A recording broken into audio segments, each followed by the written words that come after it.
interesting menu.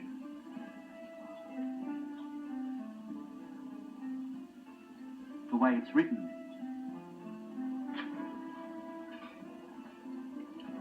You work here, what would you eat? Might I recommend la terrine de caneton, suivi par le consommé en gelée, qui est parfait. And then filet of steak. That's fine, thanks. Yes, same for me, thanks. Make that 3. Make it 7. Bill. Woody, dear chap, welcome. Gentlemen, welcome. May I introduce Mr. Percy Fender, skipper of Surrey, the finest captain never to have captained England. Oh, thank you very much, Bill. How are Alan? Come in. Sorry, Douglas, am I disturbing? Oh, Bob, no, please come in. I don't know if you've heard, but Bertie Oldfield's out for the rest of the series. He mightn't play again this summer. Yes, I know. I just talked to his wife. Well, it's very decent of you. How is she? No, she's wonderful. Would you like a drink? Please. She's quite philosophical, actually. She knows the game has its risks. So does Bertie. You told Harold it wasn't his fault. Yes, I know. Cheers. Problem is, the Oldfields have 2 little daughters. They're terribly upset. Oh, dear. Bob, just offhand, do you know anything about dolls? No, but I had a gollywog once. Are these the ones, sir? Yes. Excellent. Address it to Jenny and Joni Oldfield. Care of Bertie Oldfield. At this address. And include this. Not a word of this to anyone. No, sir. Thank you.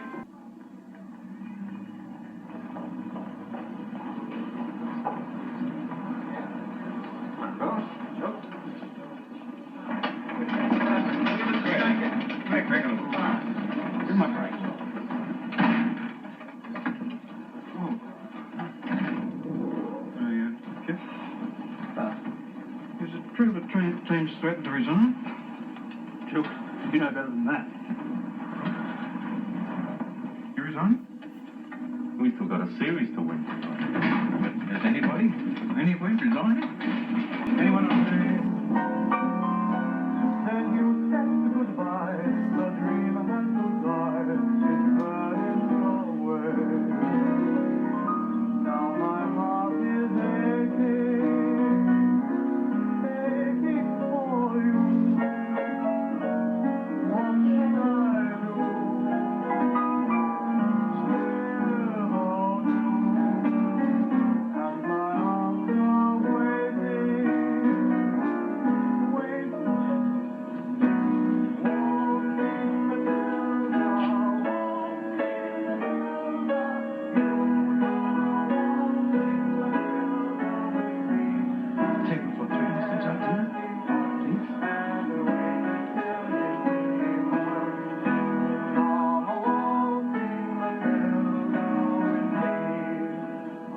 and my arms are waiting.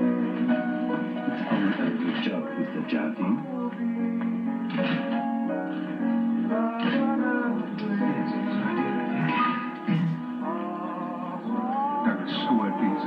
Headley Verity, English spin bowler, never returned.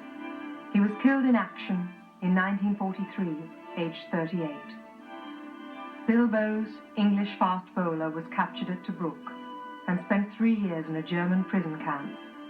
After the war, he worked as a sports journalist. Now, aged 76, he lives in retirement. In 1934, Robert Elliott's Story Wyatt replaced Douglas Jardine as captain of England, leading his country against Australia, the West Indies and South Africa. Now aged 83, he is one of a dwindling band, a dozen men from either side still alive.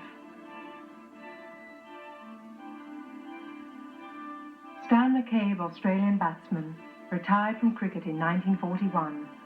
He ran a well-known sports store in Sydney until his death in 1968. Victor York Richardson, batsman, became captain of Australia in 1935. He died in 1969, but two of his grandsons, Ian and Greg Chappell, would become in turn captain of Australia. Percy George Fender, skipper of Surrey, master of the ukulele, loyal friend, never succeeded in captaining England. He is now aged 92, his eyesight failing. William Woodfull, captain of Australia, died in 1965, aged 68. Forever a gentleman, he never once mentioned anything that might rekindle the animosity of Bodyline. Helen Frances Warner, the Prime Minister of Cricket, received a knighthood in 1947. On his death in 1963, his ashes were scattered on the playing field at Lord's. As for Harold Larwood, he never played cricket for England again. In 1951, he and his family migrated to Australia. At the age of 28, Donald George Bradman became captain of Australia, a post in which he served from 1936 until his retirement in 1948. The following year, he was knighted for his services to cricket.